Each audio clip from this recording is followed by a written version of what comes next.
السلام عليكم ورحمة الله تعالى وبركاته.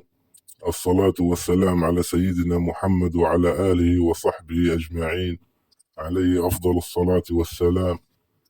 وأعوذ بالله من كلمة أنا صاحب الحق الذي لا صوت له، أنا صاحب القوة الذي لا حول له، أنا صاحب الخير الذي لا مال له، أنا من كوباني من قامشلو من عفرين، أنا من داهوك وسليمانية وزاخو وشنقال وكركوك وإربيل، أنا من مهابات من كرمانشاه وآمد والسيرت وأورفا وباتمان وجزرة ونصيبين، أنا من جبال جودي والزاغرس وقنديل وحفتنين، أنا كردي من كردستان الأبية ولغتي الكردية وليست التركية أو العربية أو الفارسية.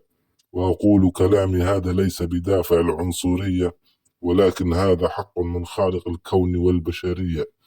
وقبل الختام وخير الختام الصلاة والسلام على خاتم الأنبياء والمرسلين سيدنا محمد وعلى آله وصحبه وسلم. والسلام عليكم ورحمة الله تعالى وبركاته. هربجي كرد وكردستان، هربجي قريلا، هربجي يبكا يبجا، هربجي بشمرقي ناخاين، هربجي شرفان وشهيد نامري، أزاديج جبو صاروك، أزاديج بو حميل زندانة، خديب ورا بي سركفتن هفالنو هربجي جورا.